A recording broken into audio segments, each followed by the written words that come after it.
by Claire Gauger. 20,000 Leagues Under the Seas by Jules Verne. Part 2, Chapter 6. The Greek Islands. At sunrise the next morning, February 12, the Nautilus rose to the surface of the waves. I rushed out onto the platform. The hazy silhouette of Pelusium was outlined 3 miles to the south. A torrent had carried us from one sea to the other. But although that tunnel was easy to descend, going back up it must have been impossible. Near 7 o'clock, Ned and Conseil joined me. Those two inseparable companions had slept serenely, utterly unaware of the Nautilus's feat. "Well, Mr. Naturalist," the Canadian asked in a gently mocking tone, "and how about that Mediterranean?" "We're floating on its surface, Ned, my friend." "What?" Conseil put in. "Last night?" "Yes, last night, in a matter of minutes, we cleared that unsuperable isthmus." "I don't believe a word of it," the Canadian replied. "And you're in the wrong, Mr. Land," I went on. "That flat coastline curving southward is the coast of Egypt." "Tell it to the marines, sir," answered the stubborn Canadian. "But if master says so," Conseil told him, "then so be it." "What's more, Ned," I said, "Captain Nemo himself did the honors in his tunnel, and I stood beside him in the pilot-house while he steered the Nautilus through that narrow passageway." "You hear, Ned?" Conseil said. "And you, Ned, who have such good eyes," I added. "You can spot the jetties of Port Said stretching out to sea." The Canadian looked carefully. "Correct," he said. "You're right, Professor, and your captain's a superman. We're in the Mediterranean. Fine. So now let's have a chat about our little doings, if you please, but in such a way that nobody overhears." I could easily see what the Canadian was driving at. In any event, I thought it best to let him have his chat, and we all three went to sit next to the beacon, where we were less exposed to the damp spray from the billows. "Now, Ned, we're all ears," I said. "What have you to tell us?" "What I've got to tell you is very simple," the Canadian replied. "We're in Europe, and before Captain Nemo's whim takes us deep into the polar seas or back to Oceania, I say we should leave this Nautilus." I confess that such discussions with the Canadian always baffled me. I didn't want to restrict my companion's freedom in any way, and yet I had no desire to leave Captain Nemo. Thanks to him and his submersible, I was finishing my undersea research by the day, and I was rewriting my book on the great ocean depths in the midst of its very element. Would I ever again have such an opportunity to observe the ocean's wonders? Absolutely not. So I couldn't entertain this idea of leaving the Nautilus before completing our course of inquiry. "Ned, my friend," I said, "answer me honestly. Are you bored with this ship? Are you sorry that fate has cast you into Captain Nemo's hands?" The Canadian paused for a short while before replying, then crossing his arms. "Honestly," he said, "I'm not sorry about this voyage under the seas. I'll be glad to have done with it, but in order to have done with it, it has to finish. That's my feeling." "It will finish, Ned." "Where and when?" "Where, I don't know. When, I can't say, or rather I suppose it will be over when these seas have nothing more to teach us. Everything that begins in this world must inevitably come to an end." "I think as master does," Conseil replied, "and it's extremely possible that after crossing every sea on the globe, Captain Nemo will bid the 3 of us a fond farewell." "Bid us a fond farewell!" the Canadian exclaimed. "You mean beat us to a fare-thee-well." "Let's not exaggerate, Mr. Land," I went on. "We have nothing to fear from the captain, but neither do I share Conseil's view. We're privy to the Nautilus's secrets, and I don't expect that its commander, just to set us free, will meekly stand by while we spread those secrets all over the world." "But in that case what do you expect?" the Canadian asked. "That we'll encounter advantageous conditions for escaping just as readily in 6 months as now?" "Great Scott!" Ned Land put in. "And where, if you please, will we be in 6 months, Mr. Naturalist?" "Perhaps here, perhaps in China. You know how quickly the Nautilus moves. It crosses oceans like swallows cross the air, or express trains continents. It doesn't fear heavily traveled seas. Who can say it won't hug the coast of France, England, or America, where an escape attempt could be carried out just as effectively as here?" "Professor Aronnax," the Canadian replied, "your arguments are rotten to the core. You talk way off in the future. We'll be here, we'll be there. Me talking about right now. We are here and we must take advantage of it. I was hard-pressed by Ned Land's common sense, and I felt myself losing ground. I no longer knew what arguments to put forward on my behalf. "Sir," Ned went on, "let's suppose that by some impossibility Captain Nemo offered your freedom to you this very day. Would you accept?" "I don't know," I replied. "And suppose he adds that this offer he's making you today won't ever be repeated, then would you accept?" I did not reply. "And what thinks our friend Conseil?" Ned Land asked. "Your friend Conseil," the fine lad replied serenely, "has nothing to say for himself. He's a completely disinterested party on this question. Like his master, like his comrade Ned, he's a bachelor. Neither wife, parents, nor children are waiting for him back home. He's in master's employ. He thinks like master. He speaks like master. And much to his regret, he can't be counted on to form a majority. Only 2 persons face each other here, master on one side, Ned Land on the other. That said, your friend Conseil is listening, and he's ready to keep score." I couldn't help smiling as Conseil wiped himself out of existence. Deep down, the Canadian must have been overjoyed at not having to contend with him. "Then, sir," Ned Land said, "since Conseil is no more, we'll have this discussion between just the 2 of us. I've talked, you've listened. What's your reply?"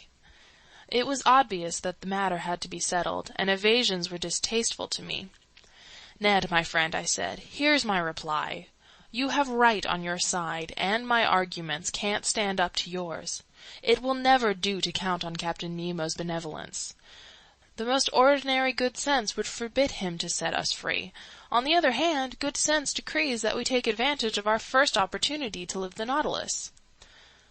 "Fine, Professor Aronnax. That's wisely said." "But one proviso," I said. "Just one. The opportunity must be the real thing. Our first attempt to escape must succeed, because if it misfires we won't get a second chance, and Captain Nemo will never forgive us."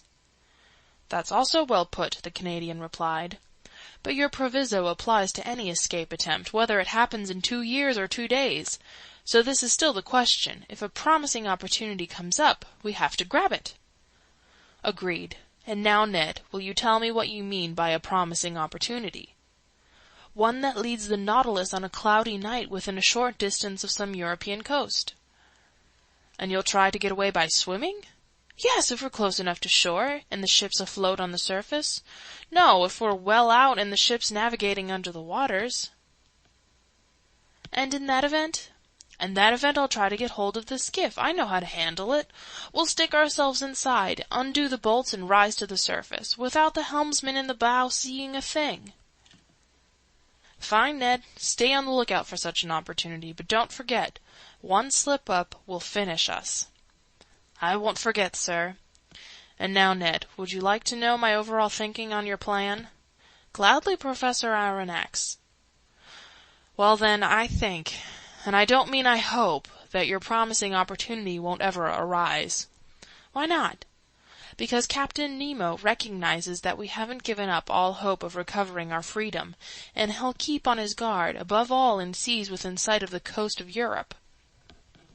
"I'm of master's opinion," Conseil said. "We'll soon see," Ned Land replied, shaking his head with a determined expression. "And now, Ned Land," I added, "let's leave it at that. Not another word on any of this. The day you're ready, alert us, and we're with you. I turn it all over to you." That's how we ended this conversation, which later was to have such serious consequences. At first, I must say, events seemed to confirm my forecast, much to the Canadian's despair. Did Captain Nemo view us with distrust in these heavily traveled seas, or did he simply want to hide from the sight of those ships of every nation that plowed the Mediterranean? I have no idea, but usually he stayed in mid-water and well out from any coast.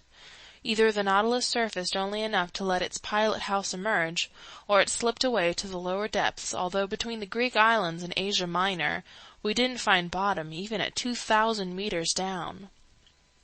Accordingly, I became aware of the Isle of Carpathos, one of the Sporades Islands, only when Captain Nemo placed his finger over a spot on the world map and quoted me this verse from Virgil. Est in Carpathio Neptuni gorgite vates. Caeruleus Proteus. Latin. There in King Neptune's domain by Carpathos, his spokesman is azure-hued Proteus. It was indeed that bygone abode of Proteus, that old shepherd of King Neptune's flock, an island located between Rhodes and Crete, which Greeks now call Carpathos, Italians Scarpanto. Through the lounge window I could see only its granite bedrock. The next day, February 14, I decided to spend a few hours studying the fish of this island group, but for whatever reason the panels remained hermetically sealed. After determining the Nautilus's heading, I noted that it was proceeding toward the ancient island of Crete, also called Candia. At the time I had shipped aboard the Abraham Lincoln, this whole island was in rebellion against its tyrannical rulers, the Ottoman Empire of Turkey. But since then I had absolutely no idea what happened to this revolution, and Captain Nemo, deprived of all contact with the shore, was hardly the man to keep me informed. So I didn't allude to this event when, that evening, I chanced to be alone with the captain in the lounge. Besides, he seemed silent and preoccupied. Then, contrary to custom, he ordered that both panels in the lounge be opened, and going from the one to the other, he carefully observed the watery mass. For what purpose? I hadn't a guess, and for my part I spent my time studying the fish that passed before my eyes. Among others, I noted that sand goby mentioned by Aristotle, and commonly known by the name sea loach, which is encountered exclusively in the salty waters next to the Nile delta. Near them some semi-phosphorescent red porgy rolled by, a variety of gilt head that the Egyptians ranked among their sacred animals, lauding them in religious ceremonies when their arrival in the river's waters announced the fertile flood season. I also noticed some race known as the tapiro, 3 decimeters long, bony fish with transparent scales, whose bluish-gray color is mixed with red spots. They're enthusiastic eaters of marine vegetables, which gives them an exquisite flavor. Hence these tapiro were much in demand by the epicures of ancient Rome, and their entrails were dressed with brains of peacock, tongue of flamingo, and testes of moray, to make that divine platter that so enraptured the Roman Emperor Vitellius. Another resident of these seas caught my attention and revived all my memories of antiquity. This was the remora, which travels attached to the bellies of sharks. As the ancients tell it, when these little fish cling to the undersides of a ship, they can bring it to a halt, and by so impeding Mark Antony's vessel during the battle of Actium. One of them facilitated the victory of Augustus Caesar. From such slender threads hang the destinies of nations. I also observed some wonderful snappers belonging to the order Lutianida, sacred fish for the Greeks, who claimed they could drive off sea monsters from the waters they frequent. Their Greek name, Anthias, means flower, and they live up to it in the play of their colors and in those fleeting reflections that turn their dorsal fins into watered silk.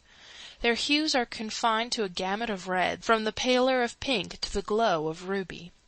I couldn't take my eyes off these marine wonders when I was suddenly jolted by an unexpected apparition. In the midst of the waters a man appeared, a diver carrying a little leather bag at his belt. It was no corpse lost in the waves. It was a living man, swimming vigorously, sometimes disappearing to breathe at the surface, then instantly diving again.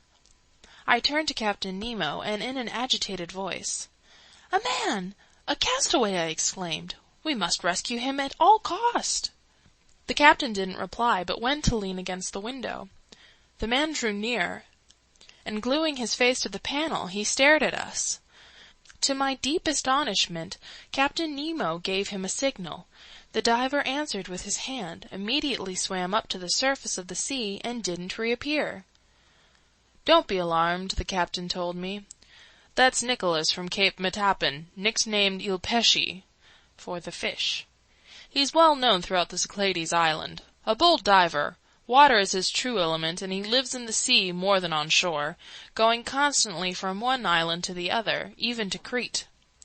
"You know him, Captain?" "Why not, Professor Aronnax?" This said, Captain Nemo went to a cabinet staring near the lounge's left panel. Next to this cabinet I saw a chest bound with hoops of iron, its lid bearing a copper plaque that displayed the Nautilus's monogram with its motto, Mobilis in mobili. Just then, ignoring my presence, the captain opened this cabinet, a sort of safe that contained a large number of ingots. They were gold ingots, and they represented an enormous sum of money. Where had this precious metal come from? How had the captain amassed this gold? And what was he about to do with it? I didn't pronounce a word. I gaped. Captain Nemo took out the ingots one by one and arranged them methodically inside the chest, filling it to the top, at which point I estimate that it held more than 1,000 kilograms of gold. In other words, close to 5,000,000 French francs. After securely fastening the chest, Captain Nemo wrote an address on its lid in characters that must have been modern Greek. This done, the captain pressed a button whose wiring was in communication with the crew's quarters. 4 men appeared, and not without difficulty pushed the chest out of the lounge. Then I heard them hoist it up the iron companionway by means of pulleys. Just then Captain Nemo turned to me. "You were saying, Professor?" he asked me. "I wasn't saying a thing, Captain." "Then, sir, with your permission, I will bid you good evening." And with that Captain Nemo left the lounge. I re-entered my stateroom, very puzzled as you can imagine. I tried in vain to fall asleep. I kept searching for a relationship between the appearance of the diver and that chest filled with gold. Soon, from certain rolling and pitching movements, I sensed that the Nautilus had left the lower strata and was back on the surface of the water. Then I heard the sound of footsteps on the platform. I realized that the skiff was being detached and launched to sea. For an instant it bumped the Nautilus's side. Then all sound ceased. 2 hours later the same noises, the same comings and goings were repeated. Hoisted on board, the longboat was readjusted into its sockets, and the Nautilus plunged back beneath the waves. So those millions had been delivered to their address. At what spot on the continent? Who was the recipient of Captain Nemo's gold? The next day I related the night's events to Conseil and the Canadian, events that had aroused my curiosity to a fever pitch. My companions were as startled as I was. "But where does he get those millions?" Ned Land asked. To this no reply was possible. After breakfast I made my way to the lounge and went about my work. I wrote up my notes until 5 o'clock in the afternoon. Just then, was it due to some personal indisposition, I felt extremely hot and had to take off my jacket made of fan muscle fabric. A perplexing circumstance, because we weren't in the low latitudes, and besides, once the Nautilus was submerged, it shouldn't be subject to any rise in temperature. I looked at the pressure gauge. It marked a depth of 60 feet, a depth beyond the reach of atmospheric heat. I kept on working, but the temperature rose to the point of becoming unbearable. Could there be a fire on board? I wondered. I was about to leave the lounge when Captain Nemo entered. He approached the thermometer, consulted it, and turned to me. 42 degrees centigrade, he said. "I've detected as much, Captain," I replied, "and if it gets even slightly hotter, we won't be able to stand it." "Oh, Professor, it won't get any hotter unless we want it to." "You mean you can control this heat?" "No, but I can back away from the fireplace producing it." "So it's outside?" "Surely. We're cruising in a current of boiling water." "It can't be!" I exclaimed. "Look." The panels had opened, and I could see a completely white sea around the Nautilus. Steaming sulphurous fumes uncoiled in the midst of waves bubbling like water in a boiler. I leaned my hand against one of the windows, but the heat was so great I had to snatch it back. "Where are we?" I asked. "Near the island of Santorini, Professor," the captain answered me, "and right in the channel that separates the volcanic islets of Nea Kamenni and Pelea Kamenni. I wanted to offer you the unusual sight of an underwater eruption." "I thought," I said, "that the formation of such new islands had come to an end."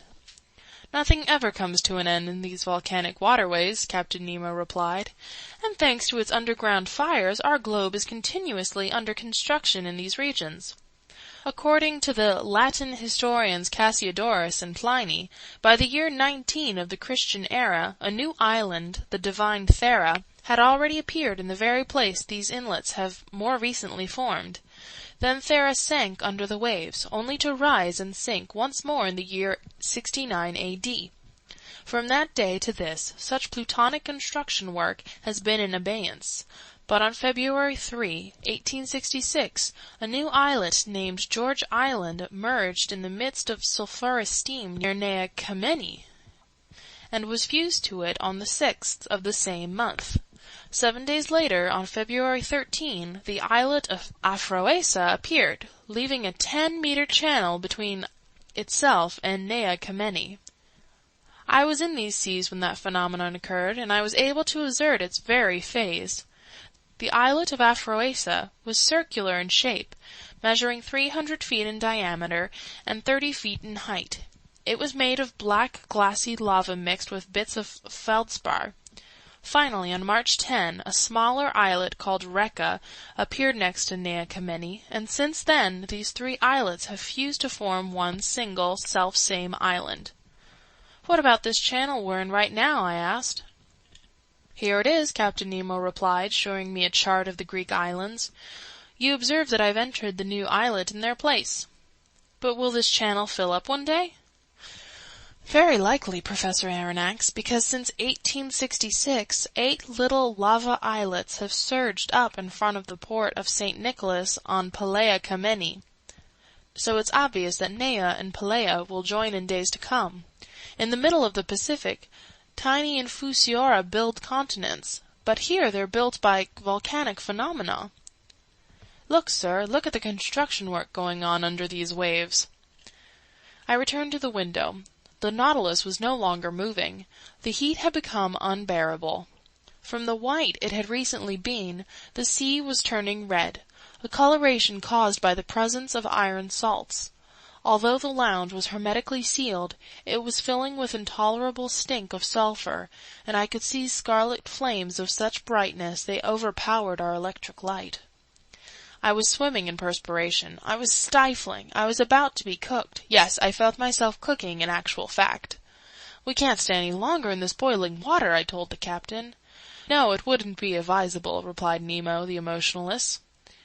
He gave an order. The Nautilus tacked about and retreated from this furnace. It couldn't brave with impunity. Quarter of an hour later, we were breathing fresh air on the surface of the waves. It then occurred to me that if Ned had chosen these waterways for our escape attempt, we wouldn't have come out alive from this sea of fire. The next day, February 16, we left this basin, which tallies depths of 3,000 meters between Rhodes and Alexandria, and passing well out from Cerigo Island, after doubling Cape Matapan, the Nautilus left the Greek islands behind.